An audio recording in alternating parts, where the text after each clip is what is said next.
चलिए आज हम लोग जानते हैं कि स्क्वायर कैसे निकालते हैं। क्या स्क्वायर कैसे निकालते हैं? चलिए स्क्वायर कैसे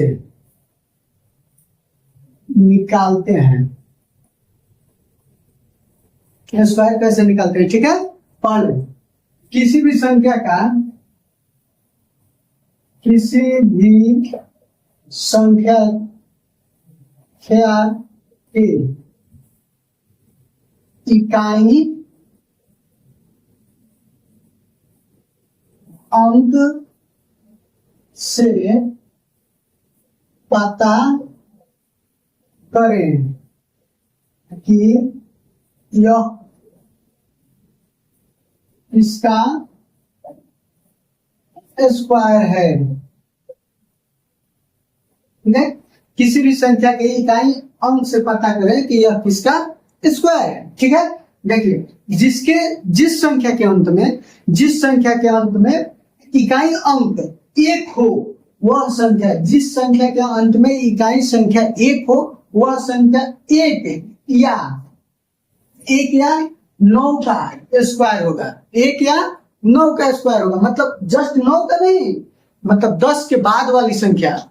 ऐसे तो देखेंगे तो 1 या 9 का स्क्वायर होगा। ठीक है, 9 का भी हो सकता है क्योंकि 9 का स्क्वायर 81 होगा। ठीक है, जिस संख्या के अंत में इकाई संख्या क्या हो, जिस संख्या के अंत में इकाई संख्या 4 हो, क्या है 4 हो वह संख्या 2 और 8 का स्क्वायर होगा। क्या होगा? 2 और 8 का स्क्वायर होगा। जिस संख्या के अंत में इकाई संख्या 4 हो वह संख्या 2 और 8 का स्क्वायर होगा। ठीक है, जिस संख्या के अंत में इकाई संख्या 6 हो, पहले 6 नहीं लेते हैं, पहले 9 ले लेते हैं। जिस संख्या के अंत में इकाई अंक 9 हो वह संख्या 3 और 7 का स्क्वायर होगा। क्या? 3 और 7 का स्क्वायर होगा। और जिस संख्या के अंत में इकाई संख्या 6 हो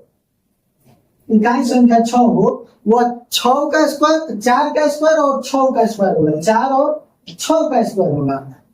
ठीक है, जिस संख्या के अंत में 5 हो वह संख्या 5 का मल्टीपल होगा। और 0 हो, जिसका इकाई अंक में 0 हो वह 10 का या 10 के मल्टीपल का, 10 हो या 10 का मल्टीपल का स्क्वायर होगा। ठीक है, इसी से जैसे हमको मालूम है या जानते हैं, चलिए पता करते हैं। ये हो गया 529 और 529 इसमें से देखेंगे कि किसका स्क्वायर होगा। ठीक है, ये किसका स्क्वायर होने वाला। तो 529 इसमें से देखिए तो इकाई अंक किसका ये 9 के इकाई अंक क्या है? 1 है ना।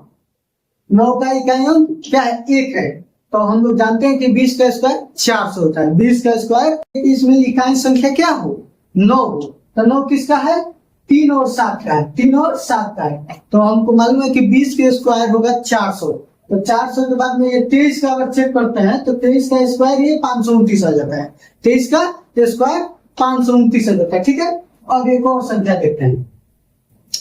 अब देख लेते हैं, आप ही की मर्जी से बताइए किसका संख्या देख लेते हैं। 28 का देख लेते हैं। ठीक है, 28 का स्क्वायर करेंगे तो कितना आएगा? 28 का स्क्वायर करेंगे तो 784 आएगा। कितना? 784 आएगा। तो ये इकाई संख्या किसमें है? देखे तो 4 इसका है। ठीक है, तब जब ये 784 होगा तो इकाई संख्या किसका है? 28 में तो 400 तुरंत देखेंगे हम लोग। तो 400 देखेंगे तो 22 का करेंगे तो जस्ट 20 के स्क्वायर के बाद में 2 प्लस करेंगे तो जस्ट बाद में करेंगे तो इकाई संख्या 4 आ जाएगा। लेकिन ये 24 का स्क्वायर नहीं आएगा, 22 का स्क्वायर नहीं आएगा, ये आएगा 28 का स्क्वायर। 28 का स्क्वायर आएगा। इसी पर हम लोग इसको भी चेक कर सकते हैं। ठीक है, जैसे हम लोग 27 का स्क्वायर करते हैं। ठीक है, 27 का स्क्वायर करेंगे।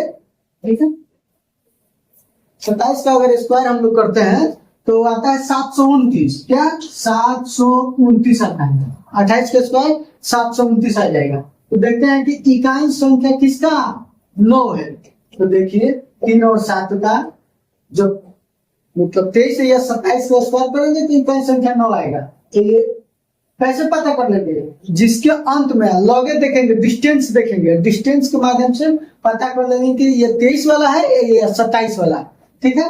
और रह गया 25 वाला, तो ये 25 का 35 का उसके सबके अंत में 25 का हो, 35 का हो, 5 का हो, 15 का हो, या 45 का हो, 55 का हो, 65 का हो, ये सबके अंत में 5 आएगा और वो 5 का मल्टीपल होगा।